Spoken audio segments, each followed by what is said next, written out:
Selam aleikum. Magjia e sëmundjes. Është një lloj magjie që merr formën e një sëmundjeje. Ka një ndryshim kjo lloj sëmundjeje, sepse dhimbja kalon nga një gjymtyr tek tjetra, pa shkak të qartë. Pra, ndjen dhimbje për shembull tek koka.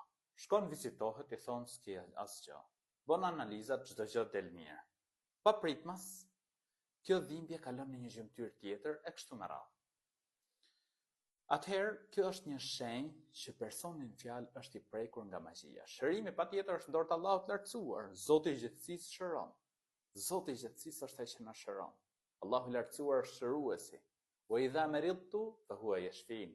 Dhe kur unë sëmurem, ai më shëron.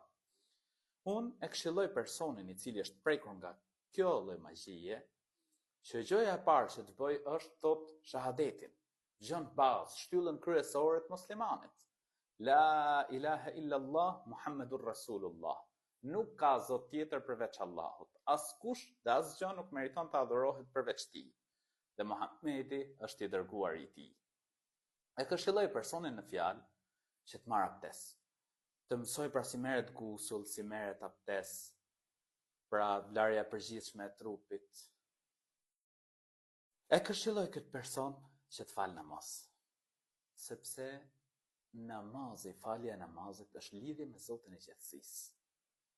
Lutja që ti bën në sejdë, ti e pranë Zotit të gjithësisë, është mirësi e madhe namazit dhe është shans që Allahu i lartësuar të të shëroj, që Zoti i gjithësisë të ti pranoj lutjet, që Allahu i lartësuar të të shpëtoj dhe të të ruaj prej të këqijave.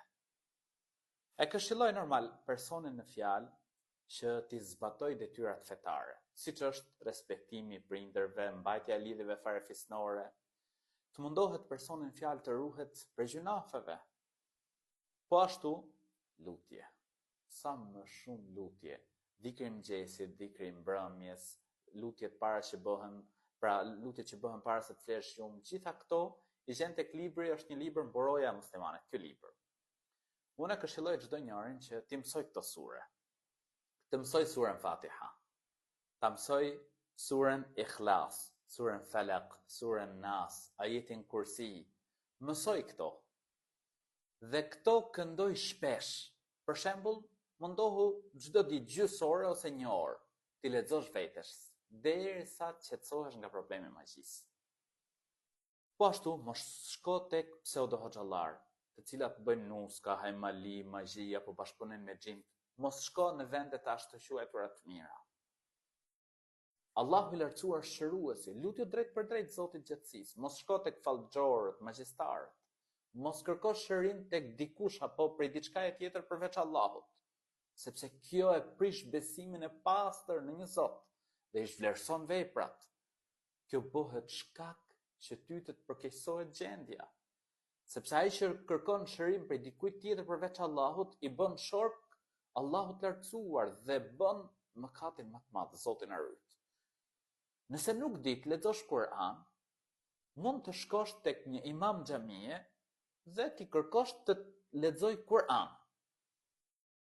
Pra, këto sure ose sure tjera, pra, po më e mira është ti vetë lexosh Kur'an. Vetes ti këndosh ti bësh rukje vetes ti. Pra, këto sure që unë sapo i përmenda, edhe lexoja vetes tënde. Normal, të këshilloj të ndjekësh këto këshilla dhe lutju Zotit gjithësisë me sinqeritet, sepse Allahu i lartësuar është shëruesi. Wa idha maridtu fa huwa yashfin. Dhe kur unë sëmurem, ai më shëron. Lutju me bindje të plotë se Zoti i gjithësisë është ai që na ruan dhe na shëron.